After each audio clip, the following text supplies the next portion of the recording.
para isso. Eu tinha marcado uma viagem primeiro para Cannes, Festival Midem, e o lançamento do livro aqui em Roma.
Bom, vamos começar então. Bom dia, sejam bem-vindos e bem-vindas, todos e todas, à primeira semana do Meio Ambiente, Sustentabilidade e Perspectivas da Agenda 2030, do Programa de Pós-Graduação em Sustentabilidade Socioeconômica Ambiental, em parceria com a Fundação Estadual do Meio Ambiente.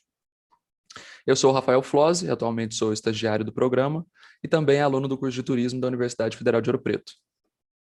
Nesta manhã, eu estarei conduzindo o evento juntamente com a professora doutora Kelly dos Santos Alves, coordenadora do PPGSSA, e o professor Wellington Ribeiro, mestrando em Sustentabilidade Socioeconômica Ambiental pela UFOP, e toda a equipe de coordenação do evento. Quero lembrar a todos que será aberto um momento de interação entre os convidados e palestrantes ao fim da palestra. Para participar, basta escrever sua pergunta ou comentário no chat que nossa equipe estará repassando para o mediador. Por favor, mantenha a câmera e o microfone desligados para um bom andamento do evento. A nossa primeira atividade, então, desta manhã é a palestra do Dr. Antônio Augusto Melo Malar. Ele que é um profissional formado em Engenharia Civil pela UFMG, pós-graduado em Tecnologia Ambiental, mestre em Sustentabilidade Socioeconômica e Ambiental pelo PPGSSA e doutor em Engenharia Química pela Unicamp. Servidor de carreira da Fundação Estadual do Meio Ambiente, atuou também na Secretaria de Meio Ambiente e Desenvolvimento Sustentável, SEMAD, onde ocupou os cargos de superintendente, de apoio à regularização ambiental e de subsecretário de regularização ambiental. E, desde 2019, é o diretor-geral do Instituto Estadual de Florestas, IEF. O mediador, então, da palestra será o professor Wellington Ribeiro. Ele é um dos membros da organização e também faz parte do programa de mestrado profissional. Ele é geógrafo, professor na Secretaria de Estado de Minas Gerais e mestrando em Sustentabilidade Socioeconômica Ambiental pela UFOP. Teremos também a participação da professora doutora Kelly, coordenadora do programa de mestrado. Bom, quero agradecer novamente e agora eu passo a palavra oficialmente para o Antônio Malar, que dará início à sua palestra. Muito obrigado. Bom dia a todos. Em nome do professor Wellington, da professora Kerlen, o Rafael, cumprimento a todos os presentes. Inicialmente já agradeço o convite, feito também pela Denise, pela Cláudia, e claro, por toda a produção e organização desse evento, por sinal muito bem organizado, tanto pelo UFOP quanto pela FEAM. É um enorme prazer estar com vocês nesse dia de hoje, principalmente por ser um ex-aluno da UFOP, inclusive da primeira turma de mestrado em Sustentabilidade Socioeconômica e Ambiental, Fui também o primeiro aluno a formar, então fui o primeiro a defender a dissertação. Então, é uma grande satisfação, tenho muito orgulho de ter estudado na UFOP. Isso me propiciou seguir na carreira acadêmica, com doutorado, e também iniciando minha carreira como professor. Já tem mais ou menos um ano e meio que eu estou um pouco afastado. O IF tem uma agenda muito puxada, nos faz, às vezes, abrir mão, mas é algo que eu gosto muito também de lecionar, e a UFOP me proporcionou essa carreira. Bom, eu trouxe para vocês um tema que tem uma ligação grande com o curso, que são as unidades de conservação, como o próprio nome do curso traz, né, sustentabilidade socioeconômica e ambiental. As unidades de conservação proporcionam isso também. Então, muitas vezes, a gente, quando pensa em uma unidade de conservação, pensa logo num entrave para o desenvolvimento econômico, em restrições, mas não é bem assim, conforme eu vou apresentar. As unidades têm um potencial econômico muito grande, isso é já nítido, principalmente fora do país, e o Brasil vem ainda, infelizmente, engatilhando. Só compartilhar. Mas temos um prognóstico muito interessante, principalmente em Minas Gerais, conforme eu vou apresentar para todos os senhores. Bom, apenas uma breve contextualização das unidades de conservação.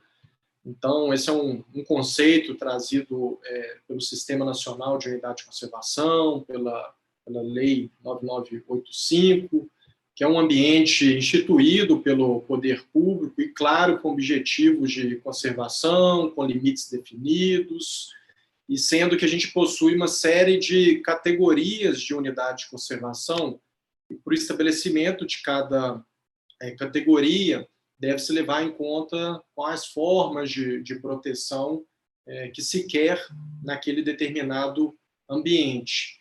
Então, é a Lei 9985 que estabelece todos os critérios, quais são os procedimentos para criação, implantação, e também algumas diretrizes sobre a gestão das unidades de conservação. É uma lei federal. Aqui em Minas Gerais, a gente tem a Lei 2922 de 2013, é o nosso, vamos dizer, o Código Florestal Mineiro, que veio após o Código Florestal Nacional, a Lei 12.651, e dentro, então, dessa lei estadual, a gente também tem uma série de diretrizes, normatizações sobre as unidades de conservação, principalmente estaduais. E claro que a norma também, claro que a temática contempla diversas outras normas, inclusive muitas normas infralegais, e a gente também tem os decretos diversos, aqueles que estabelecem os procedimentos de autorização e ciência das unidades de conservação, onde existem empreendimentos de possíveis, que podem causar possíveis impactos às unidades de conservação, principalmente na zona de amortecimento dessas unidades, carecem de uma avaliação da unidade gestora e, consequentemente, também de uma autorização ou não desse determinado empreendimento. Temos também uma série de normativas que regem sobre as compensações ambientais, muitas dessas compensações também advindas de obrigações de processos de licenciamento ambiental, que devem ser executadas dentro de unidades de conservação, seja com doação de áreas, com recuperação de áreas degradadas, entre algumas outras questões, e outras diversas regulamentações sobre a temática. Nós temos várias categorias de unidade de conservação, como eu comecei a mencionar, e a gente pode dividir em dois grandes grupos. Então, a gente tem as unidades de conservação de proteção integral, então, aquelas que estabelecem uma rigidez maior, que têm seus planos de manejo com estabelecimento de regramentos mais restritivos, principalmente em relação a intervenções que podem vir a acontecer dentro desses espaços protegidos. No rol de relações dessas unidades, nós temos as estações ecológicas, as reservas biológicas, os parques, os monumentos naturais e também os refúgios de vida silvestre. E temos as unidades de conservação de uso sustentável, que são aquelas que permitem uma intervenção maior, mas claro que também estabelece uma série de regramentos e procedimentos para a conservação e preservação desses territórios. Temos as mais comuns no país, que são as áreas de proteção ambiental, inclusive aquelas que possuem uma área territorial mais ampla, as áreas de relevante interesse ecológico, que em Minas Gerais nós não temos unidade dessa categoria, as florestas estaduais, reservas extrativistas e reservas da fauna, também nós temos aqui em Minas, reserva de desenvolvimento sustentável e as reservas particulares de patrimônio natural, que são aquelas que são gerenciadas e administradas por entidades privadas ou pessoas físicas também. Bom, como que se inicia uma unidade de conservação? Então, a gente tem um procedimento de criação que, claro, como qualquer questão ambiental, carece de estudos técnicos aprofundados. Então, são esses estudos que vão demonstrar a necessidade de se criar um espaço protegido, estabelecendo e elaborando um diagnóstico para entender o que tem naquele ambiente e de que forma ele precisa ser conservado e preservado e de que forma também ele pode ser explorado economicamente, socialmente, e feito esses estudos no rito legislativo, as unidades de conservação elas podem ser criadas por lei ou podem ser criadas também por decretos. Mas em ambos os instrumentos precisam passar por uma ampla consulta pública, por meio também de audiências públicas, para que se dê um diálogo e uma ampla participação para se criar, principalmente com menor taxa de conflitos. A gente vai ver logo em seguida que em muitas unidades de conservação nós temos conflitos bastante intensos, principalmente ocasionados por uma falta de planejamento no ato de criação das unidades de conservação. Bom, aqui em Minas Gerais nós temos 94 unidades de conservação estaduais, né? Sendo que dessas 94, 93 unidades de conservação são geridas pelo Instituto Estadual de Florestas. Então, o IEF tem a competência, a obrigação de fazer a gestão das unidades de conservação estadual. Apenas uma não é gerida pelo IEF, é gerida pela EPAMIG, sendo que em Minas Gerais a gente tem também 180 unidades de conservação municipais, 19 federais, 20 RPPNs, 260 RPPNs estaduais e 78 RPPNs federais. Aí no mapa a gente observa as unidades de conservação estaduais, as 94, sendo que as que estão em verde são as de proteção integral e em amarelo as de uso sustentável. Apenas um detalhamento também dessas unidades de conservação por bioma e também por categoria. Então, como podem observar, os parques estaduais são a categoria de maior número de unidades em Minas Gerais, com 42, seguida pelas áreas de proteção ambiental com 16, monumentos naturais 15 e as estações ecológicas com 10 unidades. E por bioma, a gente tem a maior parte no bioma Mata Atlântica, 40 exclusivamente nesse bioma, 38 no bioma Cerrado. Essas 94 unidades de conservação elas totalizam 2,4 milhões de hectares protegidos. Isso representa cerca de 4% do território de Minas Gerais. E à esquerda, só também uma separação por bacia hidrográfica, bacia de São Francisco, que possui o maior número, com 50 unidades. Bom, é importante também mencionar que as unidades de conservação não são a única forma de proteção de uma determinada área. A gente tem várias outras formas de preservação. Então, nós temos os corredores ecológicos, a gente tem também as servidões ambientais, que remetem também a uma preservação perpétua. Temos, no âmbito das propriedades rurais, as áreas de reserva legal, as áreas de preservação permanente, as áreas de uso restrito, entre algumas outras formas também de preservação. Estruturar as unidades de conservação é um grande desafio, não só para o Estado de Minas Gerais, para a União, para os municípios, porque envolve não somente a implementação de uma infraestrutura física, com sede, portaria, atrativos turísticos, mas também a elaboração de plano de manejo, que é o que vai ditar as regras de uso da unidade de conservação, e principalmente nas unidades de conservação de proteção integral, a regularização fundiária, que é algo tão complicado e caro, que muitas vezes leva a uma necessidade de desapropriação de propriedades privadas. E daí que vem muitos conflitos nas unidades de conservação. Por isso, tão importante planejar para evitar esses conflitos no ato de criação das unidades de conservação. E aí esses conflitos com povos tradicionais, com direitos minerários, com algumas áreas de agricultura, entre algumas outras. E um termo interessante que eu trago para todos vocês é a consolidação. Esse é um termo novo que remete a uma unidade de conservação que tem uma infraestrutura compatível com aquilo que ela precisa oferecer, conforme foi estabelecido no plano de manejo, no ato de sua criação também, e com uma regularização fundiária resolvida, ou seja, uma unidade de conservação sem grandes problemas e apta a proporcionar tudo aquilo que foi objeto da sua criação. Bom, em Minas Gerais nós temos um programa muito interessante e protagonista no cenário nacional em relação aos estados, que é um programa de concessão de parques estaduais.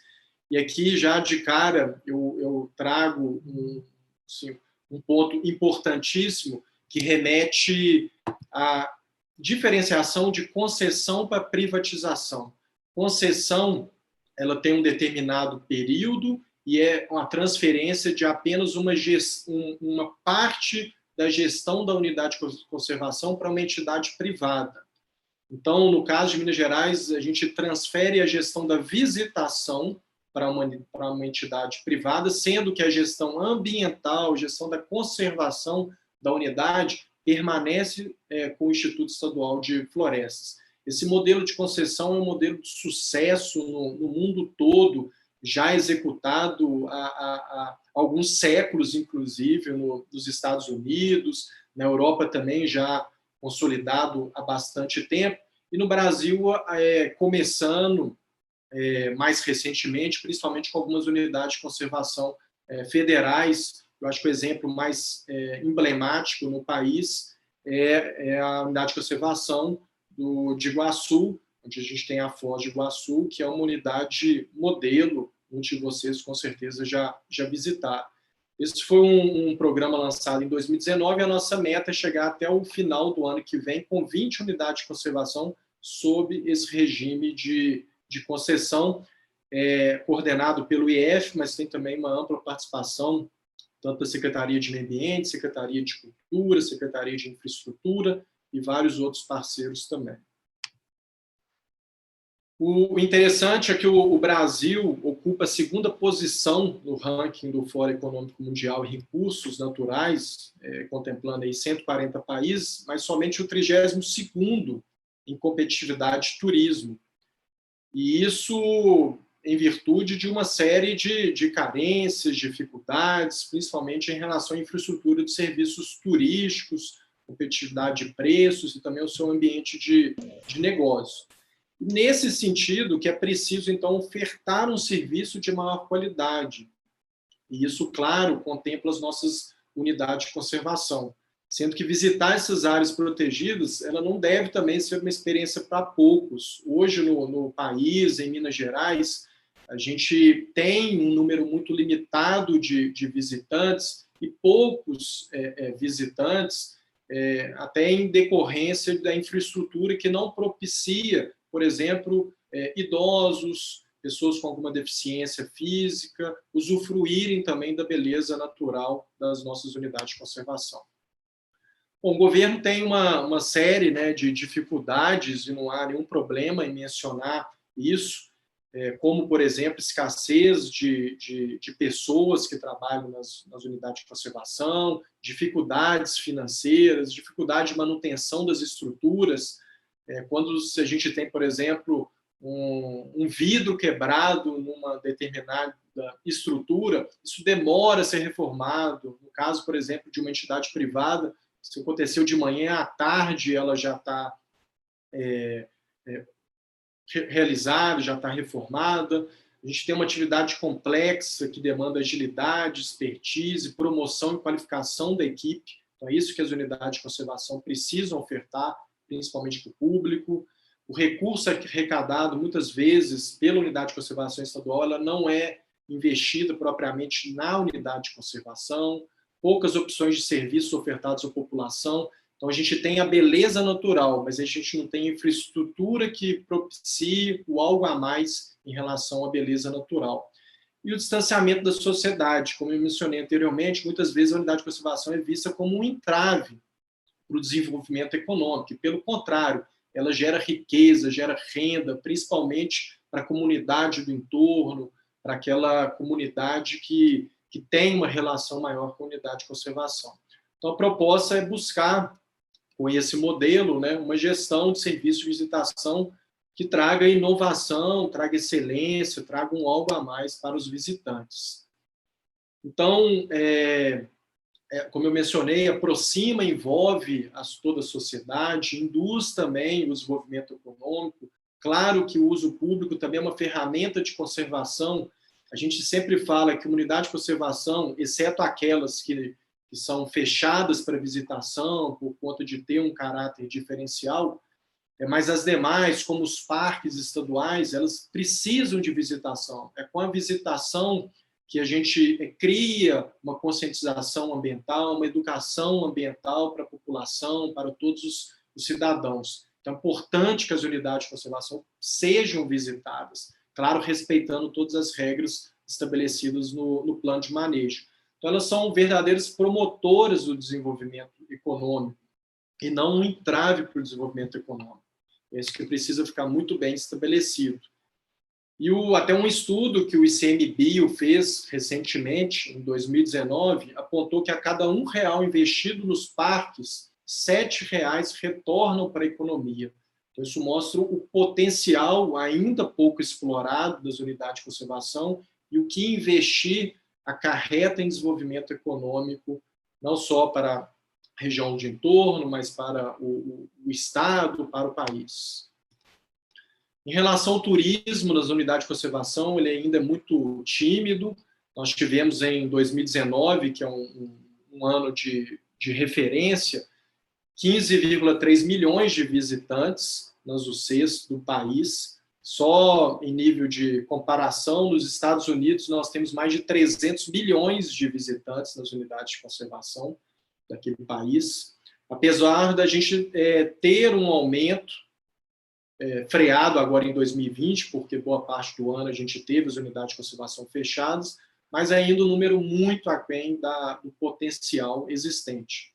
O ecoturismo é o segundo segmento mais buscado pelos turistas. Em Minas Gerais, por exemplo, com 36%, atrás apenas do turismo cultural, com 46%. E sendo que em Minas Gerais a gente teve também um aumento de cerca de 20,8% ao ano, mas é um número muito baixo. A gente tem cerca de 1 milhão de visitantes nas nossas unidades de conservação. E nós estamos falando de 42 parques, como eu mencionei anteriormente, fora as outras unidades também que podem ser visitadas, como os monumentos naturais. E um ponto importante para Minas Gerais é que o estado foi eleito o melhor destino histórico de natureza do Brasil em 2019, pelo Datafolha. Então, isso mostra também um enorme potencial para crescimento do turismo ecológico, né, e também para o turismo histórico, que envolve as nossas unidades de conservação também. Bom, o que a concessão traz, né? Então, o que uma entidade privada fazendo a gestão da visitação pode trazer de melhoria para as unidades de conservação? Então, transporte interno na unidade, de melhor qualidade, ou até implementado, porque muitas vezes a gente não tem isso, lojas de produtos relacionados à unidade, um camping com uma estrutura melhor, um glamping, para quem não conhece, o glamping é um camping, vamos dizer assim, gourmet, serviços de hospedagem, diversas atividades de aventura, venda de ingressos online com controle de acesso melhor do que existe hoje. Hoje a gente ainda tem muita cobrança física, né? Não tem em várias unidades ainda o agendamento online, serviços de alimentação nas unidades, centros de visitantes, estacionamento, aluguel de bicicleta, entre várias outras atividades. E nesse arranjo de concessão, cabe ao governo, claro, fazer todo acompanhamento, monitorar o que a entidade privada vai realizar. O governo fica ainda responsável pela gestão da conservação ambiental, pelas pesquisas, atividades de fomento, educação ambiental e, claro, pelas atividades de prevenção e combate a incêndios florestais. E o ente privado vai ter como principal objetivo implantar e levar os visitantes uma infraestrutura mais desejável, né? Uma infraestrutura muito melhor para que a gente tenha padrões superiores de serviços turísticos e, claro, né, ela tem um interesse comercial, ela precisa explorar comercialmente esses serviços, tendo um compartilhamento de receitas também com o Estado, apesar do objetivo do Estado com esse programa não ser de maneira nenhuma arrecadar. Até porque muitas dessas unidades hoje elas não têm ainda uma grande atratividade para a concessão, então os outorgas estabelecidos no contrato elas são nulas ou muito pequenas, porque a intenção de fato é levar uma infraestrutura melhor para os visitantes. E o ente privado tem que seguir todas as regras também estabelecidas pelo IF, as regras do plano de manejo, as regras dos decretos e leis que estabeleceram as unidades de conservação. Tem várias possibilidades de instrumentos jurídicos, de parcerias, e aí eu estava focando mais nas concessões, mas a gente tem outros modelos, inclusive com parcerias com o terceiro setor, com ONGs, com os CIPs, nós já estamos também trabalhando dentro desse modelo de terceirização, uma gestão compartilhada sob esses regimes também de parcerias, e temos também as permissões, autorizações e os procedimentos de adoção de unidade de conservação. Entre os diversos benefícios, alguns eu já mencionei, mas são principalmente a infraestrutura que leva a uma diversificação das opções de lazer. Então, hoje, por exemplo, a gente tem um determinado local que tem uma bela paisagem, mas não tem um mirante propriamente estabelecido, não tem uma infraestrutura para admirar de maneira mais confortável essa beleza. Então, isso que a entidade privada, isso que a concessão precisa levar. Trazer maior conforto, acessibilidade e outras experiências para os visitantes. Isso leva também maior envolvimento e aumento da sensibilização da sociedade para as causas ambientais. Como eu disse, quanto mais visitantes, mais engajamento, mais conscientização a gente leva para a sociedade, gera, consequentemente, também com o aumento do número de visitantes, geração de empregos diretos e também empregos indiretos, um aumento da renda, principalmente no entorno e ali na região da unidade de conservação, e uma redução também de custo para o Estado na manutenção dessas unidades de conservação. Então, em que pese o Estado não querer ganhar, arrecadar com essas unidades, ela deixa também de gastar, e não é pouco que se gasta na gestão, né, dessas unidades de conservação anualmente. Bom, como eu mencionei, nós selecionamos 20 unidades de conservação no estado de Minas Gerais para passar por esse modelo de concessão ou alguma outra forma de terceirização.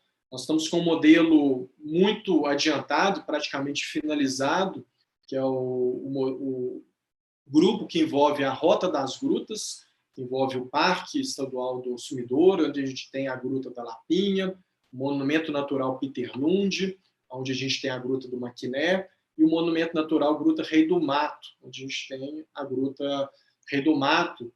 Esse mês ainda, de junho, nós já vamos assinar um contrato com o consórcio vencedor. Então, a partir de junho, a gente tem um período de transição que demanda 60 dias. Então, a partir de agosto, essa unidade já terá uma gestão compartilhada, gestão da visitação com esse consórcio e gestão ambiental permanecendo com o IEF. Então, é o primeiro grupo que passa sob o regime de concessão, começa, né, a valer esse regime de concessão já em breve. E aqui, só para fazer um comparativo, nessas 3 grutas que são maravilhosas, já fica o convite para todos vocês. Quem não conhece, muitos de vocês devem ter conhecido na época de colégio, nas excursões escolares, mas são unidades maravilhosas, já com uma estrutura muito interessante, claro que pode ser aprimorada, mas que tem uma visitação ainda limitada, de cerca de 80 mil visitantes por ano nas 3 unidades.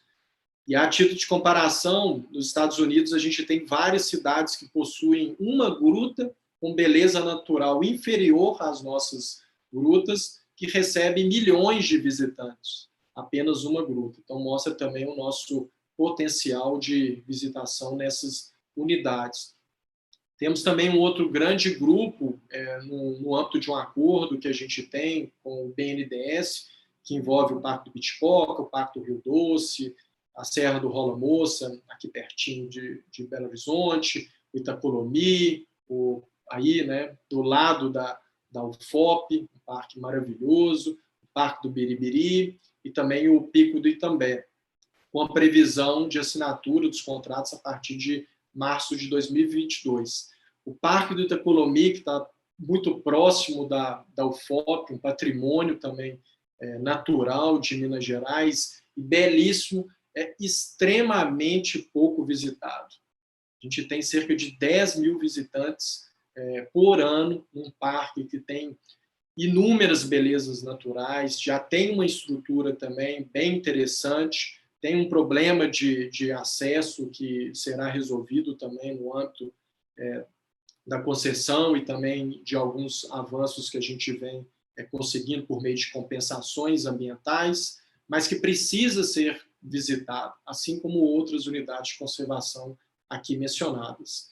E temos também outras unidades, como o Parque Nova Bávia, a gente tem uma parceria com o Ministério do Turismo, e essas todas outras unidades que a gente já deve iniciar os estudos de viabilidade por agora, com a previsão também de assinatura dos arranjos dos contratos até o final de 2022. São 93 unidades no estado, nem todas permite que se tenha uma gestão compartilhada, que se tenha um modelo de concessão, principalmente em razão da atratividade, dos problemas fundiários que a gente ainda tem em excesso em diversas unidades, o que prejudica os modelos de concessão ou de qualquer tipo de terceirização, mas 20 unidades já é um número bem representativo, e elas foram estabelecidas por meio de uma série de critérios, como quais são os números de visitantes no histórico dessa unidade, qual que é a atratividade turística, qual que é a atratividade de mercado, e também qual é a infraestrutura dessa unidade de conservação. E, claro, como critério técnico, né, o plano de manejo, então, o que o plano de manejo estabelece como possibilidade de usufruto da unidade de conservação, principalmente para os visitantes, e o principal problema das nossas unidades, que é a regularização fundiária. Uma vez não resolvida a regularização fundiária, isso inviabiliza também a possibilidade de transferir, né, a gestão da visitação para uma entidade privada. Aqui só uma localização para todos se situarem onde estão essas 20 unidades de conservação. Então, em geral, a gente tem unidades espalhadas por todo o estado de Minas Gerais, basicamente em todas as regiões, a gente tem alguma unidade que está passando por esse modelo de concessão dentro do programa denominado PARC. Bom, de maneira muito breve, o recado que eu queria trazer para todos vocês é da importância da instituição, da gestão eficiente das unidades de conservação. São ambientes de extrema relevância, de proteção ambiental, proteção cultural, histórica, de diversas regiões no estado de Minas Gerais. Sendo que boa parte dessas unidades elas têm uma atratividade turística grande, com um potencial muito intenso, onde a gente precisa fomentar, e esse fomento vem muito pelas parcerias, seja no modelo de concessão, seja no modelo de gestão compartilhada, com organizações não governamentais, mas sempre possibilitando uma visão de melhor estruturação, melhor oferta de serviços para os nossos usuários. A gente precisa fazer com que a população visite as nossas unidades, conheçam elas. Muitas vezes, alguns brasileiros vão conhecer uma unidade de conservação pela primeira vez quando saem do país, quando vão fazer um turismo na Europa, vão fazer um turismo na América do Norte. Isso está já incorporado dentro daquele passeio turístico. Infelizmente, ainda em Minas Gerais, no país, claro que isso acontece em casos isolados, mas não entra muito na programação de um visitante. Em Ouro Preto mesmo é um caso importante se mencionar, a maioria dos turistas que vão a Ouro Preto conhecer toda a beleza histórica, né, e a riqueza do patrimônio da cidade, não vão visitar o Parque do Itacolomi, que está situado a 10 quilômetros do centro histórico de Ouro Preto. Então, a gente precisa levar informação, divulgação, e com uma melhor estruturação, consequentemente, os visitantes vão aparecer. Ou seja, unidade de conservação tem potencial para desenvolvimento econômico, jamais pode ser observada como um entrave para o desenvolvimento do país. Então, a gente precisa sempre fomentar, criar mais unidades, estruturar aquelas existentes, para aumentar também a área protegida no estado de Minas Gerais e no país. Então, muitíssimo obrigado, e eu fico à disposição para as perguntas e esclarecimentos.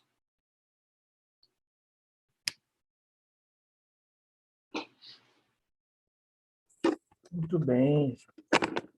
Parabéns, doutor Antônio, pela palestra brilhante.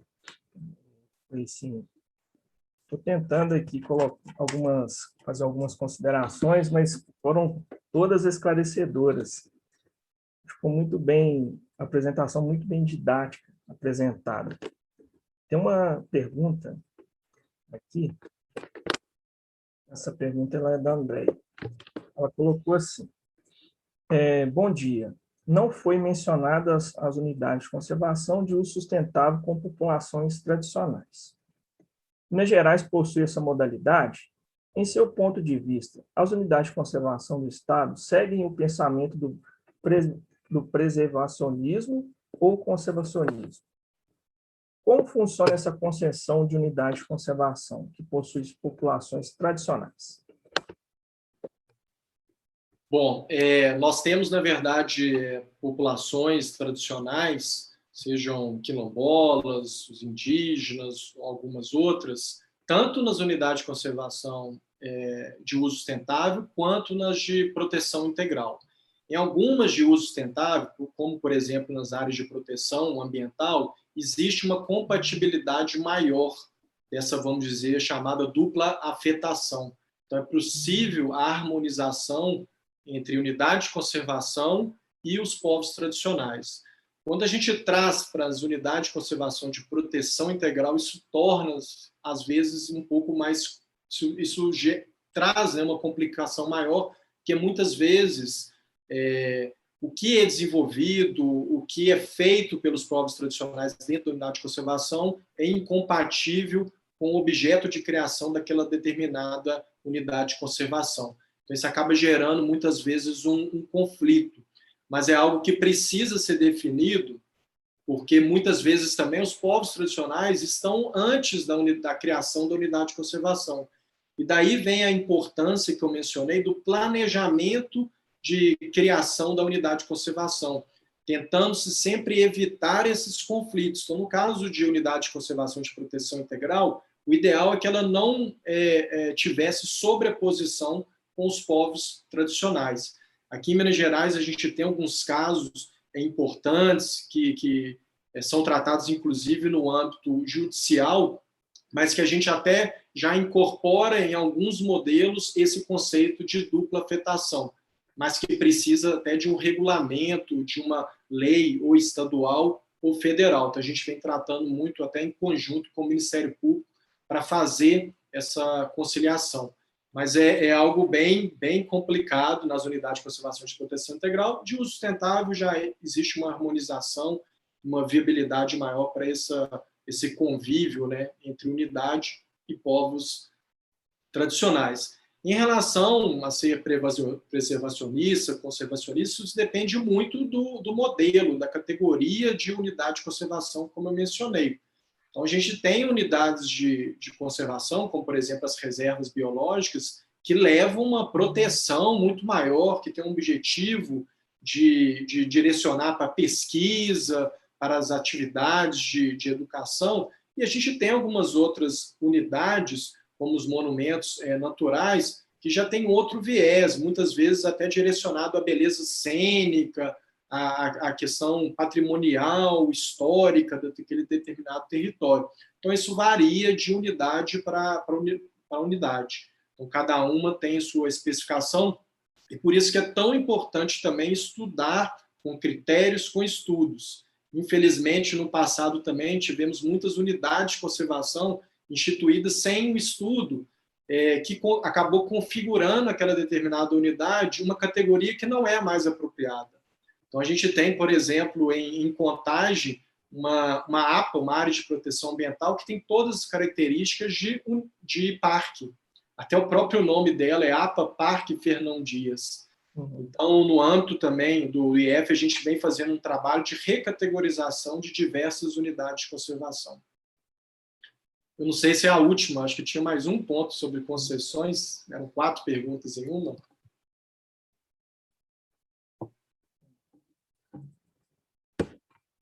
Só um minutinho. Como funciona a concessão de unidade de conservação que possui populações tradicionais? Sim, pois é. As concessões, como eu mencionei, elas são mais afetas aos monumentos naturais ou aos parques. Quando a gente tem esses povos tradicionais nesses parques, a concessão não abrange esses territórios. Então, em qualquer local da unidade de conservação, onde a gente tem um problema fundiário, e claro, com os povos tradicionais tem esse imbróglio fundiário, a concessão ela não pode chegar até esse território. Então, a concessão ela só faz a gestão, ela só atua naquilo em que a posse já é do Estado, naquele ambiente onde não há nenhum tipo de conflito. Isso vale também para os monumentos naturais, ou seja, não há interferência, não há a menor possibilidade do concessionário atuar num ambiente onde exista uma comunidade tradicional. Bem, você comentou aí do Parque Fernão Dias, aqui na região de Contagem.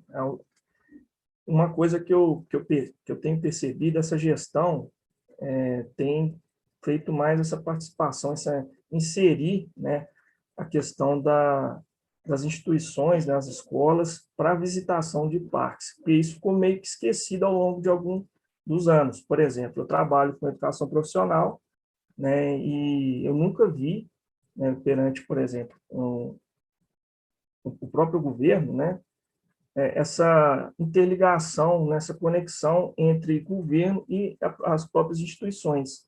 E pelo que você apresentou aqui, então isso a partir de agora está sendo possível. As próprias, a Gruta do Rei do Mato, né, que tem essa participação aí dos professores levarem os seus alunos para conhecer, fazer trabalho de educação ambiental, de interpretação, então isso é legal. eu coloquei aqui. Isso acaba colocando também em prática a sustentabilidade 4.0, né?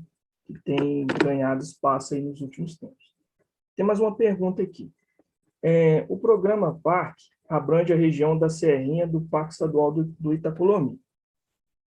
E existe a portaria do município de Mariana e há um descontrole de acesso e gestão dessa região da unidade de conservação. Não sei se é uma... parece que é uma pergunta, né? Bom, primeiro só aproveitando também para falar, mais uma vez, da importância da visitação dos estudantes, né, das escolas, e nas grutas em especial, mais de 50% dos visitantes são justamente de excursões, dessas parcerias que a gente tem com as escolas municipais, estaduais e com as escolas privadas. Felizmente, a gente tem esses visitantes, isso acarreta, né, no enriquecimento das crianças, como cidadãos, como pessoas que vão proporcionar e vão levar a conscientização até para os pais, né? Hoje isso é tão comum. Então, um número muito expressivo, tem isenções, então tem diferenciações de bilheteria, o que será garantido com as concessões. Então, essas também são premissas que a gente estabelece para que a gente não tenha perda de direitos já adquiridos na visitação no modelo de concessão. Bom, em relação a Serrinha, Itacolomi, nós estamos na fase de estudo de viabilidade. Então, dentro dessa parceria com o BNDES, existe um consórcio, né, formado por empresas de consultoria que fazem o diagnóstico, que fazem primeiro o estudo para verificar se há ou não viabilidade econômica, jurídica e técnica para se passar na concessão. Atestado isso, é que se inicia o processo licitatório. Então, dentro desse contexto, está incluído, por exemplo, uma implementação de portaria no município de Mariana para que se tenha um maior controle e que se ofereça também uma acessibilidade maior para os visitantes. Então, não necessariamente isso estará dentro do modelo de concessão, mas isso está sendo estudado. Até porque pode ser, tomara que não, esperamos que não, que o modelo de viabilidade não se apresente suficiente para a atratividade de empresas privadas. Então, o modelo vai se arranjando para que ele torne atrativo. Então, não sei se a unidade vai ser concedida ou se a gente vai ter também essa portaria em razão dessa concessão, mas ela está dentro do escopo de estudo. E caso não aconteça também em relação à concessão, a gente já vem estudando há um tempo a implementação de uma estrutura, de uma nova portaria também na região da Serrinha. Bem, o professor Arnaldo, ele colocou uma observação que eu gostaria de fazer uma colocação verbalmente. Professor Arnaldo. Bom dia, Wellington. Obrigado. Bom dia, professor. Bom dia, Antônio, Kelly. Bom dia a todos presentes na sala. Antônio, prazer estar aqui de novo, podendo te ver. Acho que não me lembro se eu fui seu professor na primeira turma. Você se recorda, não? Não foi meu professor, não. Na primeira não, né? Tá bom. Mas parabéns pela sua apresentação, gostei muito. E eu fico muito feliz porque eu vejo o Estado agora como uma diretriz de potencializar o uso das unidades de conservação, visto que a gente sabe que um dos grandes problemas para a administração pública das unidades de conservação é a obtenção de recursos, que normalmente é escasso, e escasso por diversas variáveis e motivos, né? Antônio, eu tenho duas perguntas para você, uma de um modo mais diretiva e outra mais questionativa, tá?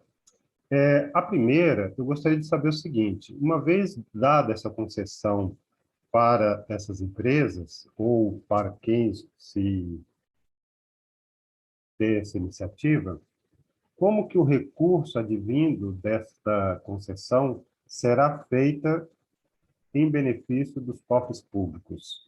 e como que esse recurso vai ser gerenciado em favor do IEF. Quer dizer, esse recurso ele cai no cofre comum, né? Ou ele tem uma pasta direcionada? Bom, professor Arnaldo, primeiramente é um prazer falar com você. Obrigado pelas perguntas, pela primeira pergunta, né? Bom, esse recurso ele vai para um caixa único, ele não é direcionado para o IEF.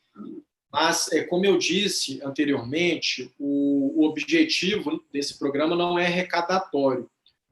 Como as nossas unidades de conservação elas têm um número baixo de visitantes, a gente tem dentro do modelo de concessão duas formas de arrecadação. Temos as outorgas fixas, a outorga fixa e a outorga variável.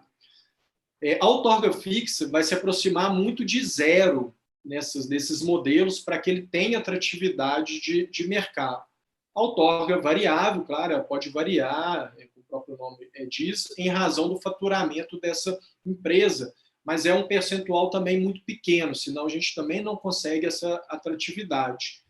Então, como eu mencionei, o maior benefício do programa é não ter que gastar. Então, hoje a gente tem um orçamento no IEF muito baixo, por exemplo, para fazer toda a manutenção de infraestruturas. Isso vai deixar de acontecer. Então, dentro do orçamento do IEF, a gente vai poder utilizar recursos que antes eram direcionados para isso em outras ações do Instituto Estadual de Florestas, não somente nas unidades de conservação. Então, tem esse grande benefício indireto, né, de deixar de gastar em algumas questões que hoje nós precisamos fazer. Sim, legal. Eu imaginei isso mesmo, porque é uma carga muito pesada, né, Antônio? A gente sabe disso. São áreas muito grandes, como você mesmo falou, são 4% do território mineiro, né? Uma área muito extensa, precisa de gente, pessoal, infraestrutura e dinheiro, né? Realmente precisa.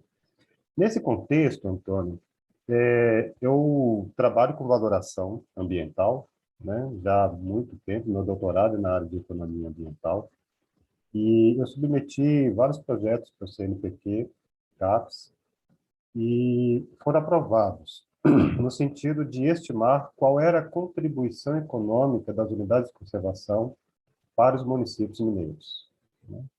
E nós acabamos um projeto faz 4 meses, a gente está na fase de elaboração do artigo, e essas 18 unidades de conservação que você mencionou, sustentável, elas contribuem direta e indiretamente para os municípios mineiros com mais de 60 milhões de reais ano. Isso num estudo preliminar. A gente está revendo esses valores porque eu acho que esses valores são muito maiores, né? Próximo lá, passando das casas dos 200 milhões, provavelmente. Tá? A APA das Andorinhas é que tem uma expressão maior e Gibão a que tem a menor expressão de contribuição monetária para os municípios. Isso quer dizer que, direta e indiretamente, o município ele tem o benefício econômico advindo das unidades de conservação, principalmente aquelas que disponibilizam o abastecimento hídrico, como é o caso do Itacolomi, que abastece pelo córrego Teixeira, um córrego pequenininho. Mais de 19 bairros de Ouro Preto são beneficiados pelo córrego do Teixeira. E foi estimado em mais de 60 milhões de reais ano. Eu fico pensando que se Ouro Preto não tivesse a unidade de conservação de Itacolomi, como que ele iria se virar nos 30 para compensar essa perda hídrica, né? Então, ressaltando o enorme valor que esta unidade de conservação tem. E aí, Antônio, não é nenhuma pergunta, é só mais um questionamento, porque visto que as unidades de conservação contribuem diretamente para a economia dos municípios, não haveria uma possibilidade de desenvolver uma outra estratégia econômica para manutenção das unidades de conservação e arrecadação até mesmo para a sustentação dessas unidades de conservação, visto que está comprovado monetariamente a sua contribuição econômica para os municípios? Bom, primeiramente, professor, estou muito ansioso por ler esse estudo. Eu sou apaixonado pela valoração e leciono também no tema de valoração. Ó, que bom. Gostaria muito depois de ter conhecimento, né? E, de fato, né, muitas vezes a gente tem os recursos não monetizados, né? A gente não sabe exatamente quanto que isso pode gerar de benefícios para a população, e aí, principalmente do ponto de vista financeiro. E é justamente isso, as unidades elas têm esse caráter de proporcionar uma série de benefícios que muitas vezes não são vistas, né, pela sociedade. E o Itacolomi mesmo, como mencionado, é um exemplo claro disso. Então, quando a gente fala também de desenvolvimento, né, e de economia, não é só em relação ao turismo, é todo aquele benefício que a unidade pode proporcionar. Hoje a gente tem também, né, no âmbito das unidades de conservação, o ICMS ecológico. Então, já configura também uma renda mais fácil de se compreender, vamos dizer assim, pelos gestores municipais. Mas é um benefício muito pequeno quando se comparado a todas as questões de segurança hídrica e o que aquela unidade pode proporcionar também em termos de conservação. Então, é uma matéria importante, mas muito pouco ainda compreendida e visualizada, e que precisa ser monetizada de alguma forma. Mas o grande desafio é esse, né? Como monetizar isso. Então, claro, o programa de concessão ele não tem esse viés. É preciso, né, encontrar outras formas de se fazer, de se tornar isso mais claro para os municípios. Uhum. Legal. Eu acho que um dos mecanismos que poderiam ser pensados seria o pagamento de serviços ambientais, né? Porque é uma relação de troca de benefícios e de manutenção.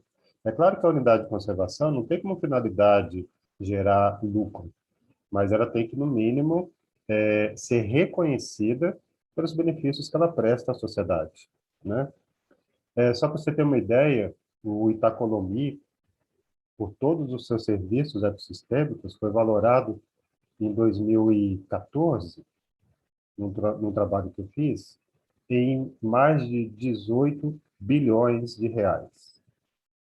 Aí, para comparar, no mesmo período, o PIB de Ouro Preto não chegava nem a 6 bilhões. Ou seja, o parque sozinho contribui mais para a economia do que a própria renda, né? Então, assim, eu sou apaixonado, sabe, Antônio? Sou apaixonado por unidade de conservação. Acho que eles têm um potencial social, econômico, educativo, cultural enorme. E eu acho que vocês estão no caminho certo, né? Eu acho que a gente, na área ambiental, tem muito a se fazer, né? Tem muitas ferramentas, muitos instrumentos. E eu fico muito feliz, porque ontem à noite nós tivemos uma palestra aqui com o Renato, que apontou a direção da atuação do Estado.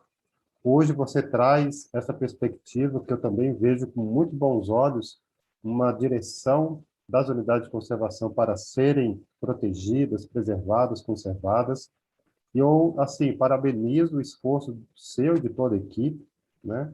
E acho que a gente ainda pode avançar ainda mais nos instrumentos econômicos como um modelo de perpetuação econômica e administrativa das unidades de conservação, né? Parabéns, obrigado mais uma vez, Antônio. Obrigado, Professor Arnaldo, sabe as palavras. Vou ter que agora chamar aqui a professora Kerley, que a gente tem outra palavra. Professor Hélio, só em relação aos pagamentos civis-ambientais, um minutinho, sei que nosso tempo já está quase estourando.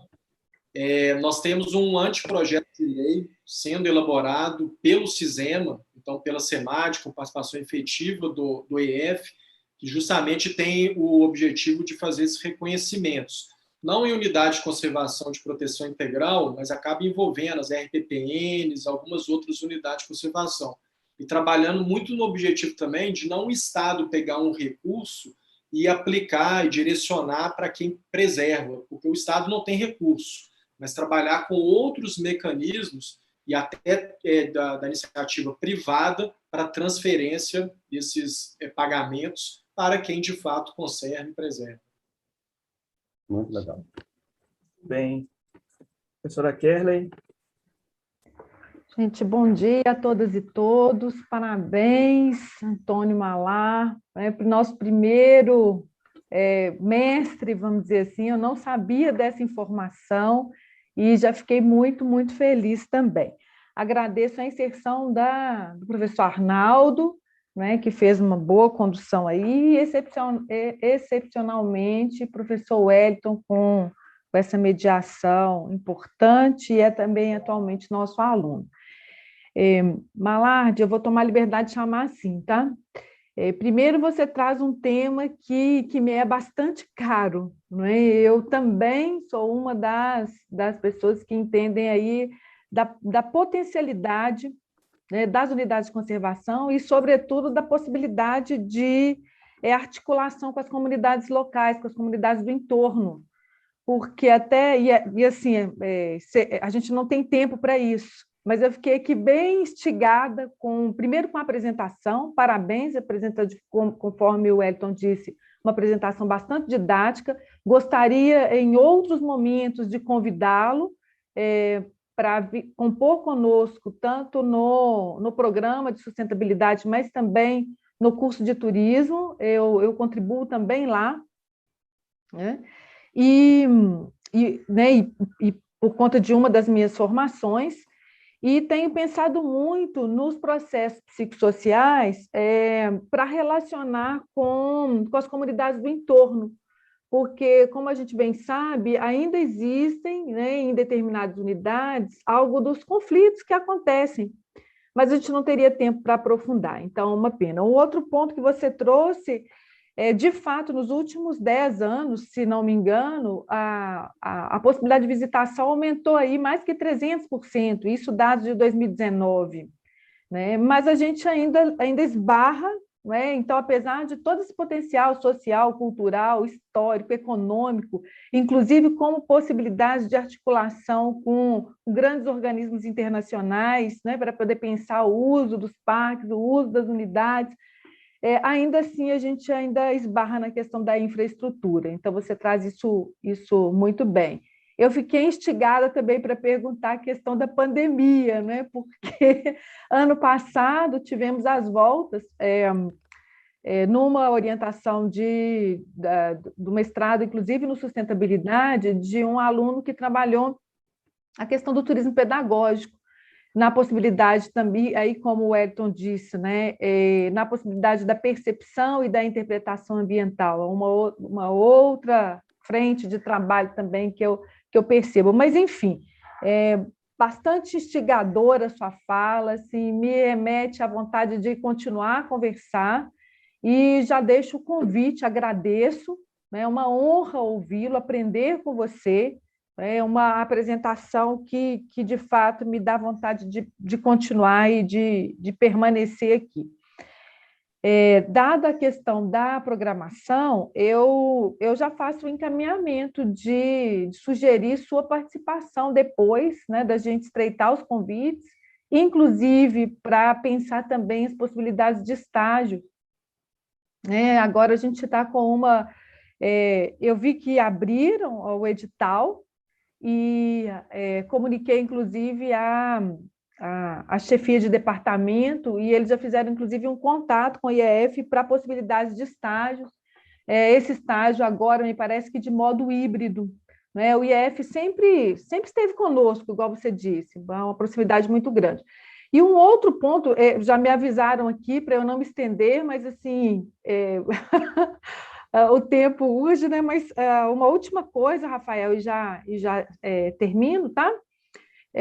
Quando você diz a questão de Ouro Preto, e é algo também que me incomoda, porque, veja bem, durante muitos anos, a própria gestão pública e os meios de divulgação, é claro, né? A gente pensa na cidade patrimônio e com um potencial muito forte em termos de turismo cultural, histórico, se a gente busca lá as modalidades de turismo.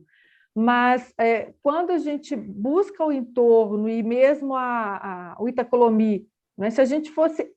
E aí o Arnaldo, então, traz, né, a questão da valoração, que eu também é uma área assim, que me chama muita atenção, porque a gente ainda é feito de modo incipiente, no meu modo de ver. Né? Não sou estudiosa nessa área, mas eu entendo, assim, de ordem prática, há muito que se fazer, por isso aí da potencialidade. Então, Ouro Preto também, já que você mencionou Ouro Preto, mas são tantas outras que a gente poderia mencionar, ainda não existe um olhar, né, do ponto de vista da gestão pública e de toda possibilidade que inclusive, tem a localidade, mas falta a infraestrutura, sinalização e o próprio... Porque não adianta divulgar se a gente ainda não tem isso, mas, ao mesmo tempo, a divulgação acontece antes da possibilidade de infraestrutura. Então, a gente tem um fluxo ainda tímido, vamos dizer assim, em relação ao que a gente poderia ter. E se comparado com outras localidades do mundo, a gente tem aí estruturas que são, vamos dizer assim, em termos de potencial, não só potencial de fauna e flora, mas de localização, e a gente poderia pensar de caracterizar essas unidades em comparação com outras do mundo, e ainda subutilizadas, vamos dizer assim. Enfim, eu não tenho mais tempo, mas assim, já deixo o convite para aprofundarmos essa conversa em outros momentos. Não é? E muito feliz de tê-lo conosco, Antônio, muito feliz de ser a primeira dissertação defendida. Isso, para nós, é de suma importância, porque também responde a uma necessidade da CAPES, né, da gente ter início, meio e fim. Então, o estudante entra, faz o curso e defende, e continua, que foi o seu caso. Então, parabenizo, é um colega de trabalho, mais do que um colega de trabalho, hoje já vejo como um amigo de profissão, e parabéns, não é? E que sábado você esteja conosco na homenagem aos estudantes da primeira turma, que eu sou muito grata a isso. É isso. Você quer uma última palavra, Antônio? Quero. É ruim?